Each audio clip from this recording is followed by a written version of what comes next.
Yeah, did you want me to be muted? Can you hear me now? I can't, but I'm sitting right next to you. It's true, you can't hear me because you're right there. Purpose. Brandon, can you hear me? I can. Yep. Am I supposed to be muted still? It is up to you. This is your hangout, so we're just living in it. Oh, nice. Yeah, This is my hangout. this is. It's your thing. It's literally called Hangout with Evan. Wow, I saw the picture. Whoa. This is the 8th one. Are you going to do the intro thing or no? Are you just kind of hanging out with me? Either way, do you want me to do the intro for you? No, you know I'm not that formal. Yeah, especially seeing how it, yeah, I told you about my travel schedule this week. So yeah. So for those of you who don't know, Evan was traveling this week and had a very early flight this morning. So you get to Buffalo.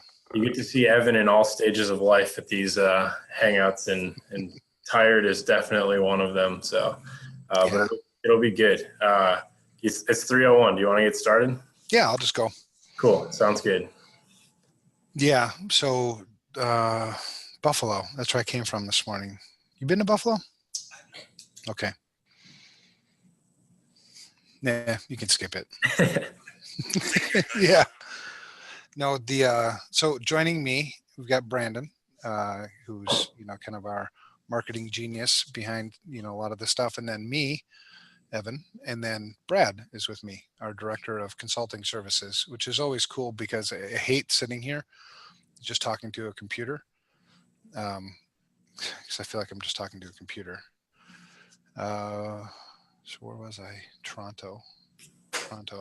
Okay, so I'm just going to chat for a little bit. This is Hangout time.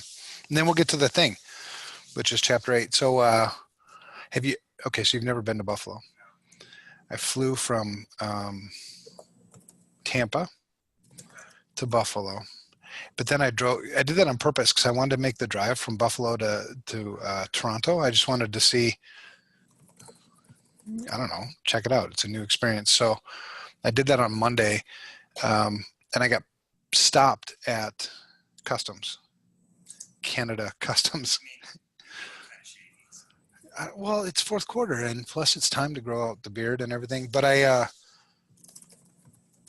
so you pull up when you're at the border crossing, and they ask you, what are you here for? I'm here for a business meeting. Where are you going? Going to Toronto, 2 days, and then what else they ask? Because I asked the reason why I got pulled over is I answered a question wrong.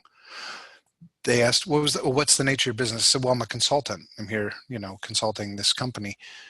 And they said, a Canadian company? I said, well, it's a U.S. company with a Canadian office. Well, somewhere where me saying that I was a consultant for this company meant that I'm supposed to have a work visa.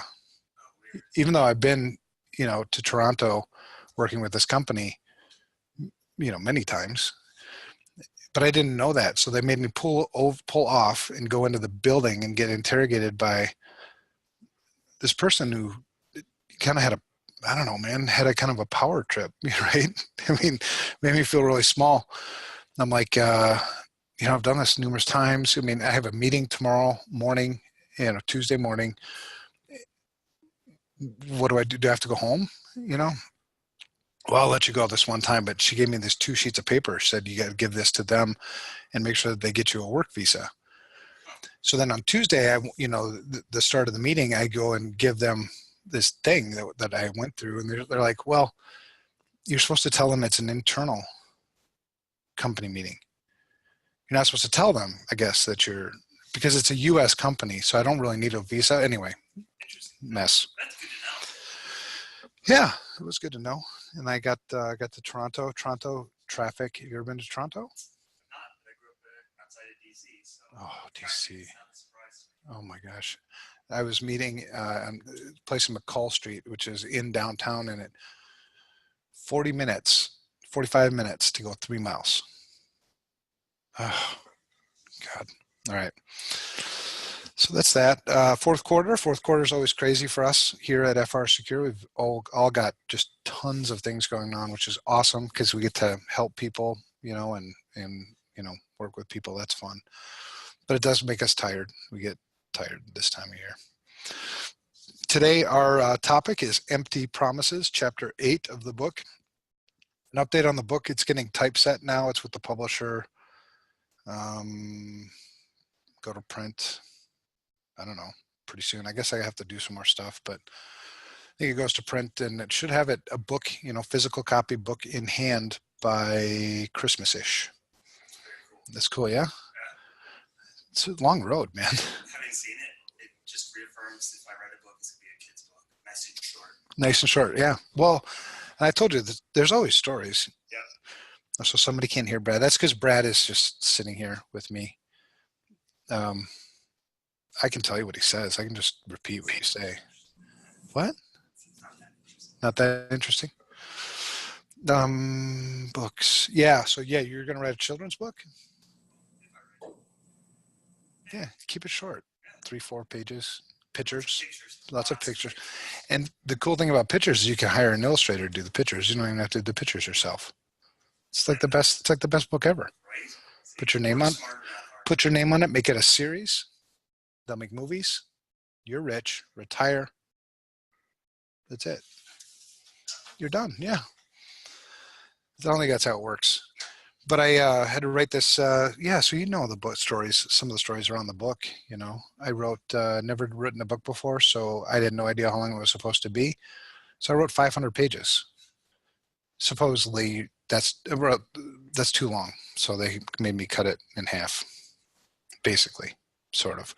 All right, so chapter 8. So the book is, we have a title now. I don't know if we had a title before in the last one, but probably did. Unsecurity is the title, which really isn't a word, I guess. If you Google unsecurity, that's not really a word. So they said it was a good thing for branding. The cover. Matt Finlay put a hidden message in the cover. So the cover has ones and zeros streaming down the page, and looks kind of like a cartoony looking character. Have you seen that guy with an umbrella? They said the publisher said that his face, they wanted to make his face look pithy. Do you know what pithy means? Because I didn't. Yeah, there's like, so I had to ask, what does pithy mean? Yeah, so I guess if you don't have to even be smart to be an author. You don't even have to know words. It's pretty sweet. I didn't make it up. The marketing people did. But the cover is really cool. How Matt Finlay works in technical services here at FRSecure. Put an encoding in the cover, which is really cool. Because I'm not going to tell you what it says, but if you understand binary, yeah, it would be a hidden message. Yep. Steganography. Mentorship program works. Yep. We're security people. We're supposed to be good at this. It's like the only time I've ever used that in the room. Steganography. Yeah. I actually know somebody or came across somebody a while back that was one of their expertises. It's really cool. Yeah. No, this is hanging out time, man. And Brandon said, it's my time. I can just do whatever. But there's people on. I guess if you have questions, type them in you can type them in the chat if there's something specific. Because I'm actually going to get to business here. But I'd actually like hanging out with people more in person than I do, online. But yeah, so we'll leave time for the questions, comments, and everything at the end too, where we can unmute people and they can talk if they want to talk. I think right now everybody is pretty much on mute. But in the meantime, if you have questions you want to ask, you can type them in the chat. Do you have the chat too? All right. All right, and I love when you join me. 1, because it makes me feel like I'm not talking to the computer. I already covered that. And 2, because I actually do like you. Mm-hmm. So chapter 8, empty promises. And the sort of the subtitle for this chapter is, I don't remember all the chapter titles anymore. It's Q4. It is Q4. But I guess if this is chapter 8, that's would make this the 8th Hangout. I think I'd be getting good at this. Yeah, maybe after we get through chapter 10. There's only 10 chapters. Are we still doing Hangouts after this, Brandon? I don't know the answer to that, actually. I know we were going to get through the books and then see where it went from there. So I think that's We should, enough talk to about, do, we honestly. should talk about vendor risk management. It'd be good. And it's actually more than your 8th Hangout because we did a couple before that weren't on book topics. So Really? yeah. Yeah. All right. Let's get started. Empty promises. So the subtitle for this chapter is "The Information Security Industry is Broken Because We Don't Commit and Keep Our Word." Would you agree with that? Does that ever happen to you? Where people have committed? Or how about if somebody stated something in policy and didn't actually do it? Does that ever happen? Mm-mm. All the time. Mm-hmm. And what's the purpose of policy? It's not to have the policy, is it? The purpose of policy is to influence behavior. Yeah. So the purpose of policy is to actually do, not to have. Is that right? Do you Set think? expectations on what is proper behavior. I like to equate policies because that's kind of part of this, right? Because we do state some of our commitments in policies, and policies are the things we get audited on. Policies are the things that we write for compliance, but that's not the purpose for policies. The purpose for policies is to influence behaviors. So we actually need to do the things that we say that we're doing or put in the policy, right? And I like to use, like if, let's say that I went to Target, right? I bought a new board game, and I invite you and your wife over, and me and my wife, and maybe some other people. We're going to sit around and we're going to play this board game. And then I like to, policies are like the rules for the board game, right? They're the rules for the security game at the company, right? So we often, or you'll have acknowledgments when people start with a company that they read and understand the policy, right? They don't. So we're kind of starting our relationship off with a new employee with a lie. Is that too blunt, do you think? No, that's why we changed that to received and more like received and know where to find it or where to look for it, rather than I understand it. Because Yeah. So Christy Cleave's one of us. I don't even know if her comments count, do they? Yeah, they do. She says consistency in behavior. And Andrew says really policies are to satisfy auditors. And I think that's the bad foot. It's true. I agree with Andrew that is true, but it's not right. You know what I mean? Because like if I sit down and we play a board game together, because I like to use analogies. So I like to think of security as being like a game, right? And so when we sit down, one person reads the rules and then disseminates those rules to the players of the game. It's the same thing with like a security program. I might write the policy. I master the policy. I understand the policy. I read the policy. Heck, I created the policy. Now it's my job to go out and disseminate the rules for the game for everybody else so that we enforce and all play by those rules, right? Yeah. So anyway. they acknowledge I've received them and know who to ask if I have a question. Right. That would be a better approach than. Right. Yes, I totally understand all this stuff that almost nobody does. So we do a lot of policy work here. And honestly, we start with templates, which is nothing wrong with that, but you got to make the template fit with the culture of the organization, right? And you certainly don't want to put things in policies that you have no intention of doing. So you have to sort of change those things. And then what do most people do after that with the policy? A lot of places, Yeah. just sits on the shelf. Right? Just sits on the shelf, That's yeah. the problem. The ones that take it seriously will do a gap and say, okay, here's what we have in policy. Here's what we're actually doing. Right. And here's where we need to be. Like, what do we need to do to be compliant with the policies? Put waivers in place to satisfy that. The lights always do that when I'm in here. Lights turn off.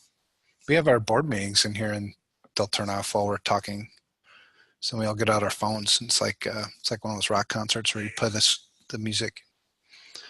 So okay, because I work with one client today. That's the only client I work with, and we decided to start over with their policies because it was either try to fix or retrofit those or create a new one. And I like the approach that we're working through with this company because we're actually vetting the policies. We're going through a proper approval process. People are giving us input. We're not saying something in policy that we don't intend to do, right? So we're in this process, and then post policy, we have to have a communications plan, right? We have to let people know that we have a new set of policies, not necessarily that they need to go read them or anything, but we have to have some communication plan in place.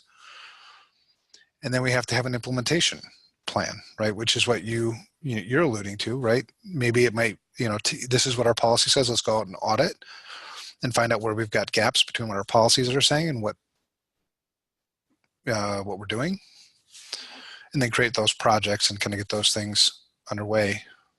All right.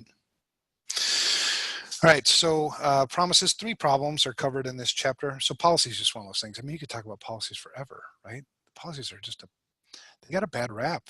I think they got a bad rap because we didn't use them. We don't use them the right way. They get a bad rap because we don't write them the right way. I mean, how many policies have you seen that are written like a book?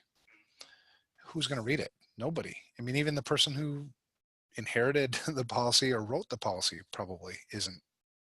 They're reference documents, right? They're meant to be referenced because once I've disseminated the rules for the game to the players of the game, I only go back to the rules if there's questions about the rules, right? I don't reread the rules every time there's a question about the rules. Yeah, that's a great. Yeah. You just said a great analogy. That was a compliment for Evan. Are you recording this? Nobody can hear me, so. Well, but I just said that it was. It's really cool to have my hangouts, man. Even though, okay, we're good. All right, problems covered in this chapter. I'm still on page 1. This is only in Word, it's a 15-page chapter. I think in the book, when you typeset it, it's probably like 25, maybe. So our problems, oh my gosh, it went super dark. Oh, how do these things work? They're motion detected. You just have to get up and dance every like 5 minutes. I'm a security guy. I don't move. The only time I move is when they put me on a plane. Then they plop me into a car and then bring me to an office. All right, so problems covered in this chapter. Oh, what do we got? Gremlins. Ooh. Yep. The motion sensors are, I should sit at the other end and just wave my hands the whole time. Could do that. Exercise. I haven't done that for a while.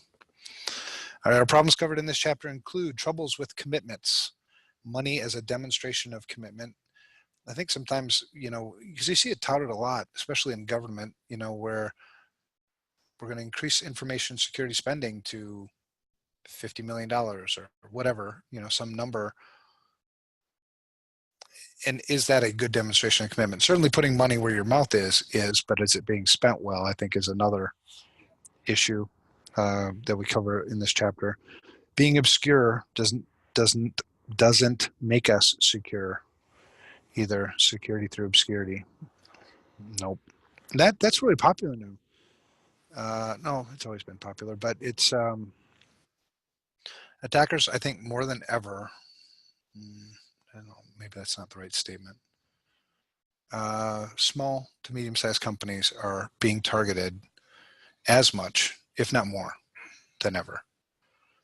Because large companies have fairly good defenses in place and they've got good detection processes and they've got a fairly good response, so small medium-sized companies are, good targets right now. We're seeing a lot of attacks. Mm-hmm. So this putting your head in the sand thing isn't working for them. But so is not, this is kind of a slippery slope because fear, FUD, fear, uncertainty, and doubt, which I think I covered in the money grab chapter. You don't want to oversell fear either, because then you have this, nobody listens to you anymore, right? It's tough. All right. So a promise is a commitment. It's an obligation we've made to someone, a stakeholder, a peer, an employee, a customer. Promises are made in our personal lives all the time. We make promises, but sometimes there's different kinds of promises. There's the promise that I intend to keep, but I don't. Well, the promise that I intend to keep that I do. The promise that I never intended to keep in the first place, which almost becomes fraudulent. I mean, it's a lie. If you ask any executive, hey, do you take information security seriously? What do you think they would say? Most companies. Yes, absolutely. They'd say, yes, absolutely. So then if I ask them the next question, well, then what's the state of your information security program? What do you think the answer would be then? I don't know either. I think it might be, I don't know. Yeah, I don't know. Well, if you take it seriously and you agree with me, and especially so emphatically, ask your security. Yeah, ask my security team. See the security. Yeah. If they take it seriously, they should know. Yeah, and that's the 4 things we try to drive home with clients is current state, future state, when are you getting there, how much is it going to cost? And those are the 4 things that, and then maybe a 5th thing you can sneak in there if you've got enough time with the board or whoever you're talking to. And you can cover, what's the most significant risk we're working on right now or something, or some current threat or something. But those 4 things, really tracking those things on a regular basis, because security is relative. We covered that earlier in the book, that it's not, it's not, I'm secure, meaning, I can prevent all bad things from happening. So that's a pipe dream. So it's relative. You're on a scale somewhere, right? There's lots of different scales, and it doesn't really, it does matter if you ask me, it does matter what scale to use, but because I would be biased, I would say use my scale, use the FRSecure, but it's somewhere on a scale. So if we use 300 to 850, you can't be 300. A 300 would imply infinite risk, and an 850 would imply 0 risk. So somewhere in between. So when I say, where am I at? Where am I going? So it requires an assessment. It requires a roadmap. It requires budget, all those things. So problem 1, troubles with commitments. Here are some of the reasons why we make commitments, often without a full understanding of what it takes to fulfill our commitments. I get a lot of this in previous consulting, and even today in the company I'm working with now. There's a lot of making commitments, but without a full understanding of what that commitment actually is, right? I don't think people think it through a lot. But here are some of the reasons why people do just maybe rush to make commitments. So when I asked you, if you ask an executive, hey, do you take information security seriously? They're going to, oh yeah, absolutely. And then, so what commitments are you willing to make around that? And they'll make commitments, but without knowing what it is. Yeah. And here's some of the reasons why people just in general do that. Oh, I won something. Hey, you didn't win the lottery. No. Because I see you here. I didn't either. I bought some tickets, about $10. So 5 tickets. You bought $10? Matched 2 numbers across all 5. It's like, Yeah, I'd say over the time since the lottery was a legal thing, and like in Minnesota, I think I've probably bought 50 tickets, and I've probably matched a total across all 50 tickets, like 3 numbers. I just suck at that. But I did read, a lot of people that pooled one. There was like 90 people that pooled together $20,000. They didn't win. All right, so here's some of the reasons why people make commitments without maybe a full understanding, or without thinking it through, without understanding what what the full commitment actually is. One is a fear of disapproval. People don't want to. I mean, you see people do that all over the place, right?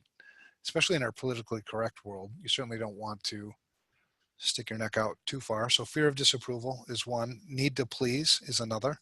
Some people just really like pleasing others. I mean, there's nothing wrong with that as long as you're not compromising what your commitments, are. We have a problem saying no, and this comes from some psychiatrist person. We want to be seen as trustworthy, speaking without evaluating, intentions to persuade, to bridge awkwardness are all reasons why people commit to things. Commitments made in information security. I like to think of us so if I make a commitment to a CEO, what would be some legitimate commitments that I could make to him or her? Because I always think of two, but I want to see if you think of these. I mean, I'm putting you on the spot, but it's because you're hanging out with me. I was reading the chats. Oh, is there chats? Yes. But we'll finish this first. So ask that question again. What commitments? So when if I'm hired by an organization, or if I'm hired by, if I'm a CISO at a company, what commitments could I make to the CEO or the board? This is a kind of a trick question, maybe. First two things I would want to do is to do an assessment to understand where I'm at. Mm-hmm. So we would get a risk assessment done of some kind, in whatever time frame, and then prioritize the risks and remediation. I like that. That's really close to what I would say. I don't know what needs to be done. Yeah, you're a skilled practitioner. No, what do you mean? I was not going to throw you under the bus, not publicly. But so I always think of two, and they're in the book too. There's maybe a few more that I cover in the book, but I think the two primary ones that I can commit to the CEO is one, to provide you the best quality risk data that I can, so that you can make good decisions. That's one commitment. And the second commitment I can make to you is to do my best to implement the risk decisions you make. And kind of it is on the same page. Yep.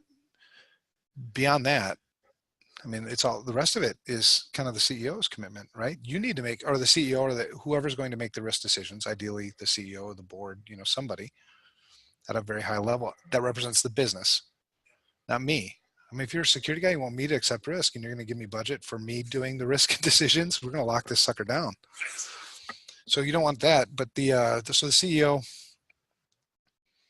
then has to make commitments to me too, right? I mean, it's a two-way street, because if I'm going to provide you with the best possible risk data I can to make good risk decisions, I'm going to need you to make risk decisions. You can delegate that. I mean, I'm not expecting you to spend hours and hours and hours with me in a room to go through each risk that we have, but you do need to be involved in that. Right. Yeah. And then that's the first commitment. So the second commitment that I made to the CEO was, I will do my best to implement these risk decisions. That means that you're going to have to commit to me resources to implement those risk decisions, right? Which might be in budget, might be people, consultants, whatever. So those are the commitments that I like to make, and keep it simple, right? I mean, we can make a whole list of freaking commitments, but if I just keep it to those two simple commitments, I can fulfill those, I think, most of the time, as long as the CEO is playing, or I'm just going to use CEO as representing the business, as long as the CEO is going to play their role, right? So on the chat, two things. How often do companies measure, or how often should they measure their effectiveness of security, and how do they truly go about it? Every second. So how often and how? The effectiveness of their security program? Well, it goes back to our definition of for me, it goes back to the definition of what risk is. I'm sorry, information security. My definition, and you've heard me say it a billion times, right? My definition of information security is managing risk to information confidentiality, integrity, and availability using administrative, physical, and technical controls, right? Pretty textbook, but also very, very practical. So managing risk is the key there. So that's how I would measure the effectiveness of my security program. If it's about managing risks, not eliminating risks, it's not about maturity, because there's different things that you can choose. To me, maturity is a representation of vulnerability more than anything else, right? Because if I can say that a control is completely mature, it's a 5. If we're doing CMMI, it's a 5.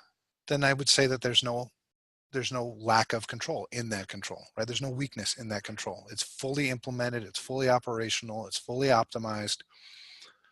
And conversely, on the other side of that would be a CMMI 1, or maybe not even on the scale of 0. So, which would mean totally weak, right? There's no implementation of this control whatsoever. So I've always looked at maturity as being a function of vulnerability. If it's a 5, there's no vulnerability. If it's a 0 or a 1, there's tons of vulnerability. It's only one part of the risk equation though, right? Vulnerabilities. I also have to take into account threats.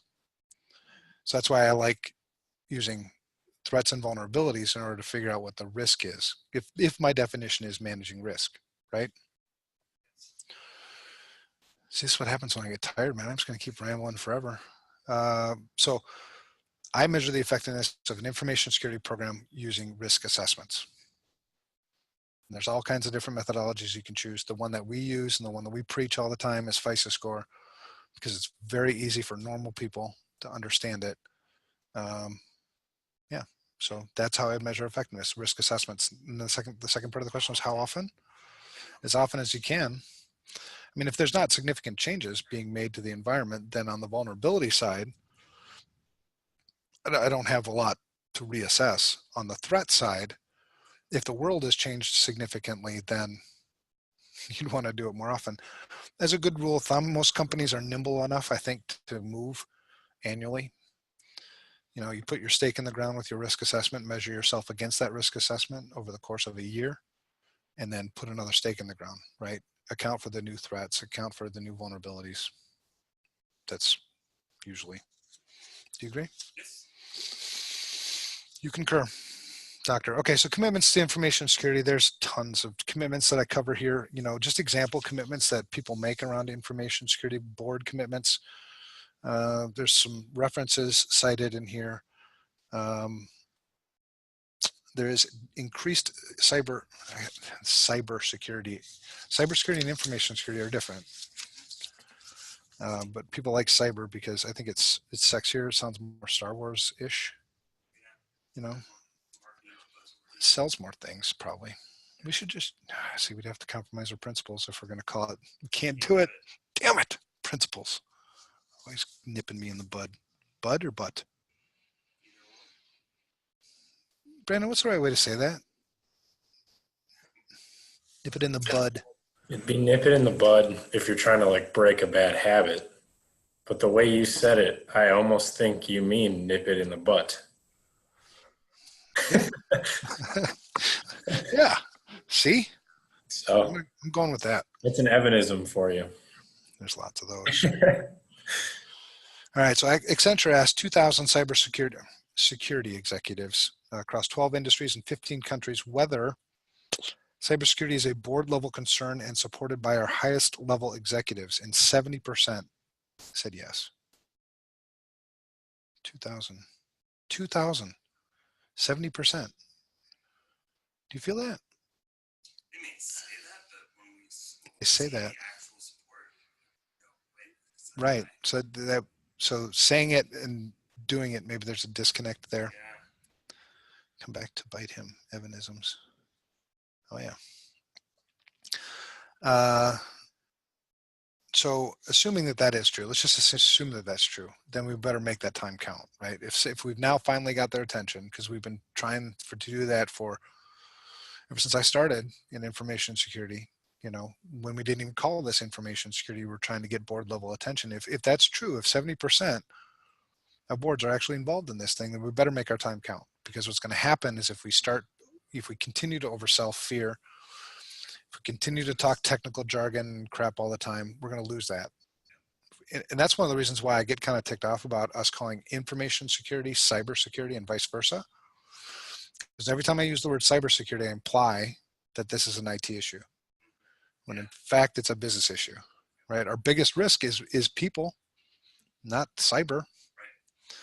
So yeah, there's all kinds of stuff about that.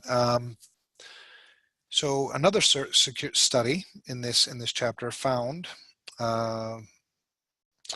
if 70% the frequency of these briefings to boards of directors was less than optimal. 36% were briefed once a year.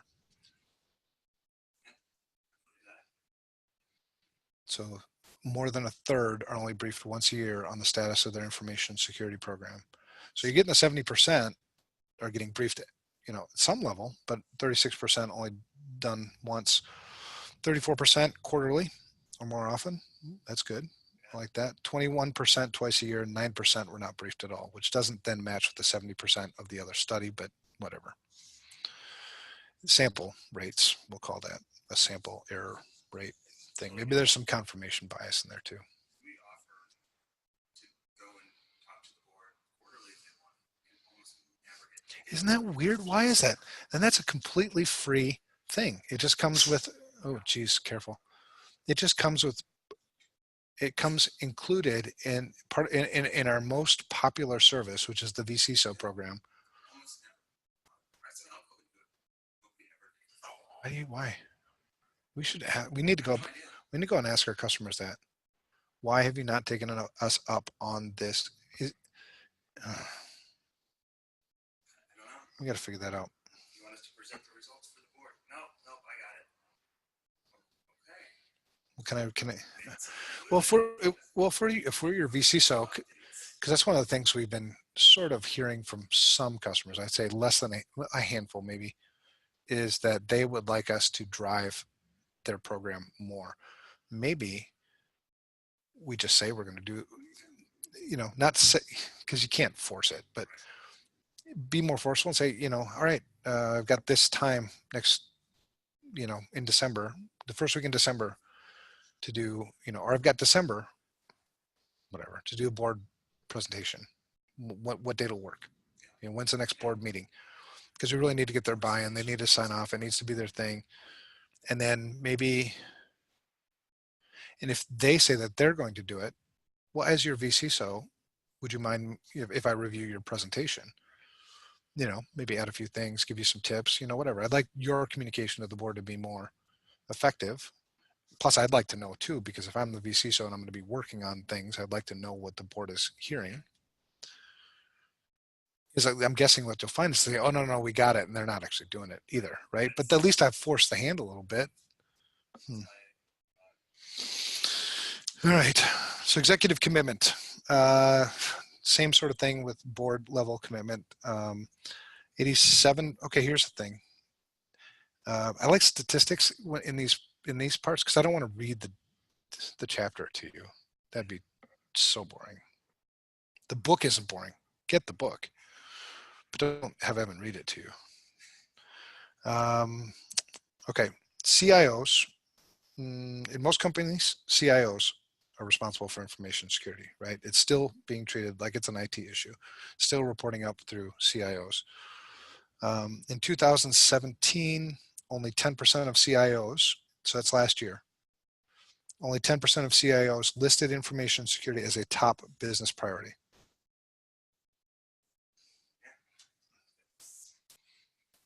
That's a disconnect. Not that it should be not that it should be a top business priority in all, but I think more than 10% maybe. Another study says that 87% of CIOs believe their security controls are failing to protect their business. So 87% of CIOs know or claim, and I'm taking, no, actually this is, no, yeah, these are two studies. 87%, but I'm trying to make some correlations here. 87% of CIOs say that their controls are failing to protect their business, and only 10% of CIOs say that it's a top business priority. But CIOs, that's the thing, because CIOs have a lot of business priorities. It doesn't surprise me that only 10% of them rate information security as a top business priority, because they've got Salesforce, they've got all these applications, critical apps that have to be running, and all these other things that they need to do, conversions. They're trying to enable a different part of the business. That's why Well, or have a CISO, right? Have a CISO and a CIO being peers. The CIO, their top business priority is to drive the business through IT investments and whatever they do. The CISO's top priority better be 100%, would be information security is their top business priority. You know what I mean? But that's one of the problems. I wouldn't, it's like asking the CFO, you know, is information your top business priority? It'd probably be close to 10%, you know, the same as what we get with the CIO. Anyway, more stuff about that. Demonstration of commitment, different ways that people demonstrate commitment. The number one most popular way of demonstrating commitment is money, but most companies don't have an information security budget. It's either in the IT budget or, you know, something. So there's a little bit of a problem there. Demonstration of our commitments to information security, the bottom-up approach that's covered in this chapter. Small businesses, 2% of small business owners viewed the threat of cyber attack as the most critical issue they face. Well, at least 2%. But they've got a lot of critical business issues, so same kind of thing. So I'm not terribly surprised. 28 million, half of the 28 million small businesses in the United States have been hacked, according to the 2016 State of SMB Cybersecurity Report. Right. So really this first part is about, you know, sort of all the commitments. I just, like I said, I mentioned just some of the stats that are cited in the book, but there's a lot of commitments that are made around those statistics, and the solution is, you know, making commitments carefully. You obviously can't come right out and say, I mean, if you're not going to take information security seriously, you can't come out and say, I'm not going to take information security seriously. I mean, if you're a CEO, can you? I did have a CEO once. I sat across the table from the CEO of St. Jude Children's Research Hospital. We did an assessment. This is 3 years ago. Guy is super. Oh, that is such a cool organization. If you ever get down to Memphis, it's awesome. Plus, I got great barbecue, right? So I sat across one of their biggest risks at the time. This was for the research. So St. Jude Children's Research Hospital has kind of a business side and a research side. They do all their own research. It's really cool there. On the research side, one of the biggest risks was flash drives, their use of flash drives and USB devices. And the CEO stated simply, I'm going to accept that risk. I'm not changing that. Even though that's our most significant risk, I'm not going to change it. And I just thought I liked the way he said it too at the time was so honest that he was not going to make a commitment that he was not going to fulfill. It didn't matter what I told him. He understood the fact that this was his responsibility, that this wasn't my responsibility. It was really cool. I'll never forget that. It is, but that's great leadership too, man. I mean, it's no wonder that organization is just so freaking cool. All right, so solution one, make commitments carefully. And then, and this is where I cover some of the commitments, you know, truly that the board of directors can make. If I was the board of directors, I would commit to being briefed on being briefed and understanding those 4 things that I mentioned. What's our current state of information security? What's our future state of information security? When are we going to get there, and how much is it going to cost? If I can commit to it, I want those 4 things from my management team every quarter, you know? Right. And there's some guidance. I mean, NACD, which is the National Association of Corporate Directors, does have a director's handbook on cyber risk oversight. And that's also in the book, but that's a really good reference. If your board of directors is struggling with understanding what their commitments to information security should be, that's a great reference. The NACD, if they're on a corporate board, they'll know what NACD is. And then I cited an example, you know, what, love them or hate them, you know, Wells Fargo is a place where I've worked in the past, and they actually do a really good job of information security. They've learned through the years, but they have a really good corporate governance structure. If you look at their board report, or not board report, their annual report, you know, information security is prominently displayed, what their commitment is and how they're managing that commitment through corporate governance. it's really, pretty impressive. So that's just examples there on, commitments that the board can make. Make fewer, better commitments, make careful commitments. So that going from, what is that? Making better commitments, making careful commitments. There's 7 strategies for making careful commitments. Make fewer, better commitments. So when I was telling you, I make 2. I just make 2 commitments. Track your key commitments. I can track those commitments, right? Because I know exactly how I'm going to feed the CEO the best possible risk data I can for them to make good decisions. I'm going to do a risk assessment. I'm going to do a risk assessment on a methodology that I know, a methodology that is proven, a methodology that other people have relied on before. So I'm going to create that assessment, give that to the CEO. So my number 1 commitment is really easy. Not easy, but I can fulfill that one. The second one is the commitment that's going to be reliant upon the CEO, or whoever's going to give me the budget to implement those risk decisions. But if I've got it documented that you made these risk decisions and you don't enable me to do that, well, then that wasn't your decision in the first place. Right? If you told me to mitigate I want you to mitigate these risks, I put together a budget and, this is what it's going to take to mitigate these risks. And then you're not going to give me the budget. Well, then we need to go back and undo your risk decisions. So that's why I like those 2 simple commitments, but keep it small, track your key commitments, ask for commitment from others. That's what I was saying, where I give commitment to the CEO or the board and they give me commitment back. It's really easy to understand that kind of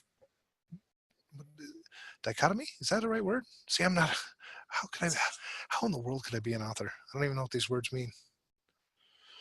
Connect the dots between groups is the 4th thing for this strategy to stave off. They actually call it commitment drift. It's where I make a commitment and I forget that I made a commitment, or I made a commitment, times have changed. And so this was my commitment, but then I drifted off and now I've got these other commitments, and that's all. Right.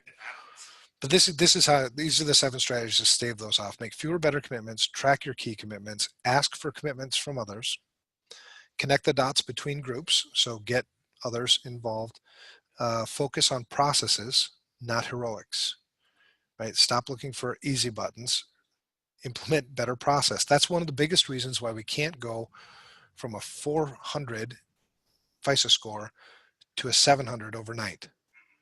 You just can't do it because you have to implement a lot of new processes. People have to change the way they do things. 6, know what commitments you're inheriting in a new role and continually check for contradictions. So continually, those are our 7 strategies for staving off commitment drift. And then I go through each one of those in the book, making fewer, better commitments. And I just give some commitments that we can all agree to. Commitment 1, what's our involvement? Commitment 2, all that stuff. It's in red. I don't know if it'll make it to red, if it'll be red in the typeset. Man, those people are good at that.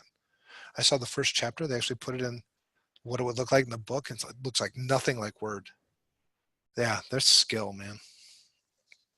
All right, commitment 3, commitment 4. Anyway, I have some commitments here that you can certainly go through. But at the end of the day, the 2 biggest commitments that I make to executives are, I'm going to give you good risk data, and I'm going to implement your risk decisions. Essentially, talk about policy, tracking our key commitments. So all those strategies are just kind of spelled out a little bit more and how we apply that to what we do every day in information security. We've got about 13 minutes, and I'm only through like a little bit because I talk too much. Problem 2, money as a demonstration of commitment. You'd think that'd be a good thing, right? There's that saying, put your money where your mouth is.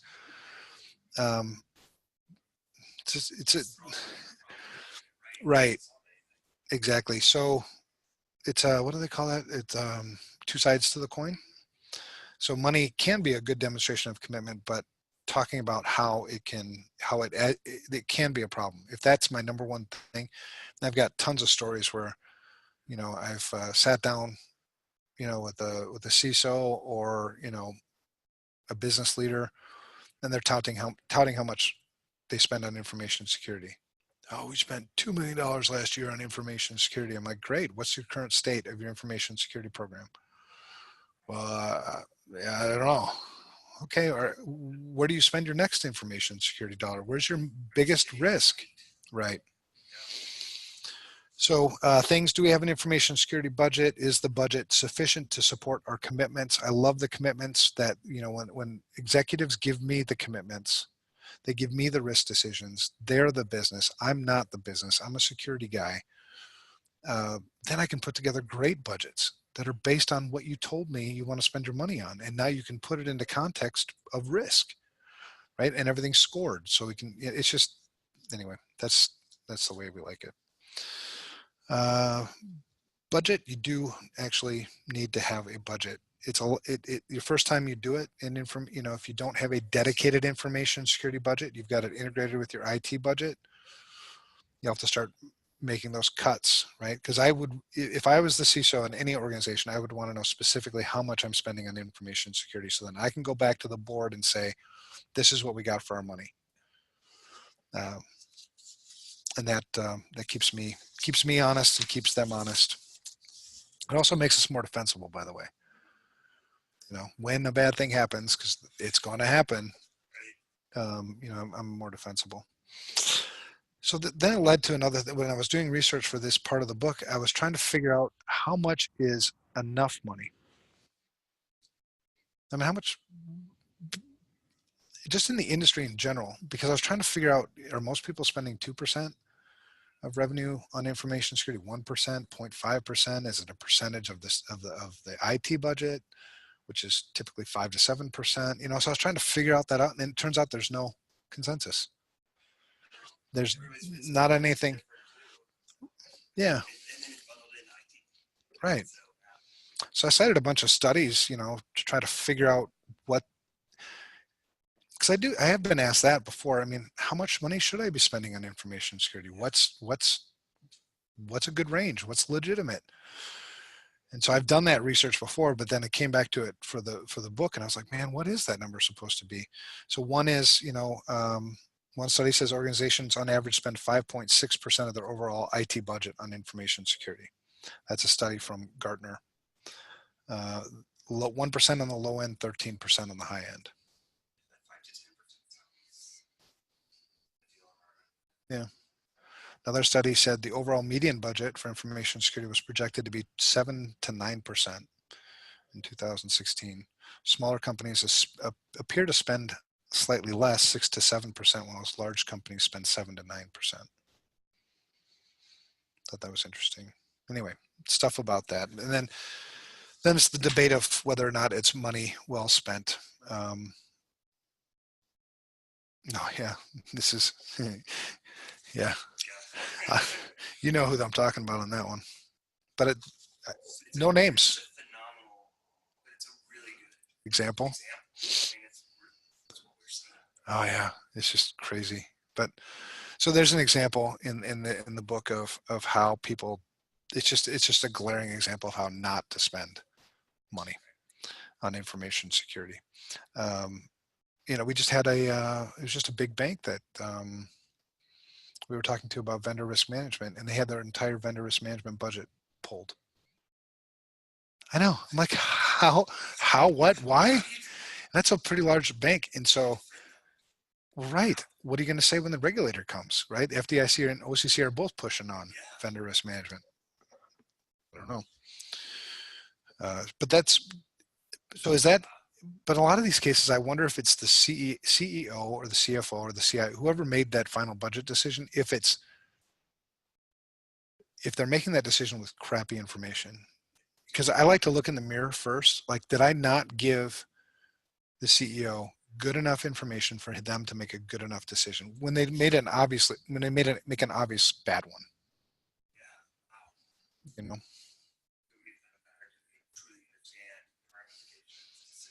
Right, and somewhere in the book, I don't know if it's in this it's probably not in this chapter, but I do lay out 3 options when you're confronted with CEOs who continually make poor choices. Well, and actually it's coming up, it's chapter 10. All right, so solution is putting your money where your mouth is. The best place, obviously, to spend information security dollars is on your most significant risks. All that kind of stuff. What else do we talk about here? Oh, the being obscure thing, security through obscurity. If we just every day you run into this too, right? Like, Not anything anybody wants. no, right? Yeah, we don't have anything. Who would want to hack us? Well, crypto mining's kind of cool nowadays. Ransomware, they'll probably get you some money from you for that. Yeah, financial fraud is a huge. That's the motivator. That's probably the number one now, because we've responded to half dozen of those just in the last month. You know, where people are where the attackers are specifically targeting finance people, getting their login information. Yep. Yeah, smaller companies, absolutely. Yep. And then you talk to other companies, healthcare company that we were talking to, again about vendor risk management, because we're trying to get ahead of the curve on that. We're trying to not have people be like, oh, crap, I didn't do anything, and then get stuck. So we just brought up the topic, and immediately they were like, yeah, we don't want to know. I'm like, why don't you want to know? You think ignorance is defensible, right? Yeah, if I just bury my head in the sand, a vendor breach couldn't possibly happen, even though 63% of all breaches come directly or indirectly from vendors. But you're going to be the exception to the rule, I suppose, right? Ignorance is not defensible. That is correct. That reminds me, Susan Rowland, she used to be the CEO of Altegrity way back when.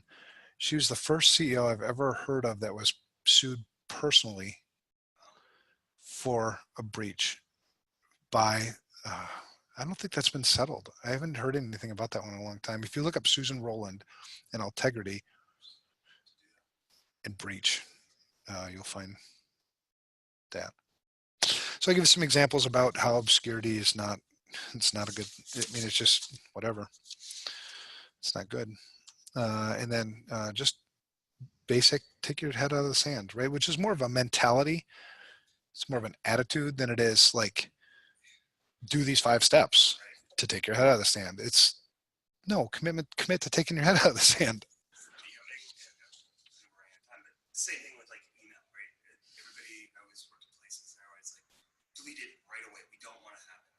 And if someone's or it could be right. They're coming after you. They probably already have it. Don't you want to know? I'd rather know what's coming. Yeah. What I'm defending. Yeah. Going, wait, who said what? Yeah. We only keep 30 days, so there's no way we could have known that. Right. Yeah. Sometimes I like short retention periods for, yeah, because if you're a tech company or an IP centric company, I don't want those e-discovery requests. But then it's that same thing. It's going to negatively impact business process, because what everyone does is then they say their emails directly to their desktop, and it's discoverable anyway. Just cycles. Mm-hmm. Does anyone run into companies that won't give you due diligence packets when specifically asked for? If so, how do you handle that? You got to make a decision. Is it worth the risk? If you're not going to, you won't know what to do. Well, the way I handle it is you have a policy, and the policy has been signed off and it's been agreed to by executive management. And I always make it really well known that I intend on implementing your policy. But then there are times when the business trumps things. And so I typically do a waiver, and whoever is overruling our standard process for vendor risk management, usually sales, dev, somebody, it's an executive somewhere that won't play by the rules. Then I just have them sign the waiver, which means that you're the one accepting this risk of not following our standard process. And normally when it comes to signing the waiver, then they'll push. So it comes down to the fact of whether or not you're going to go to the point where you're not going to do business with this vendor anymore if they don't fill it out. Is there that threat or not? All right, so you're leaving? Did you enjoy this? I really enjoyed it, man. I gotta get a mic. You have to invest in a mic? Okay. Yeah, this was good. Have a good, yeah, thank you, man. I only have 2 minutes left. Any other questions? We just like giving you a hard time, Brad. Yeah, we do. All right. Well, that was chapter 8, empty promises. Hopefully you guys got some value out of that. Next month, is it, do we do this monthly? Yeah. Okay. Yep. We'll be talking about chapter 9. I can't remember what chapter 9 is off the top of my head, man. Yeah, that freaking book almost killed me. I can't remember chapter names. Yeah. I'm sure it's a really good chapter about something. They're all really good chapters, Evan. I know. So, yeah, be on the lookout for the upcoming ones. With it being November and December, we might shift kind of when these happen. Could you say shift? Shift with an F. Yeah. Okay. Good. Enunciation. Yeah, we might shift them a little bit just because of the holidays and things like that. So definitely be on the lookout for those. This one is recorded like all the previous ones. I did send out the YouTube link, but I'll be sending out an email with the recording and putting it up on our YouTube page as well. So be on the lookout for that stuff, and we hope to see you back next month. Yeah, it's nap time. Thank Thank you, guys. Everybody. Take care.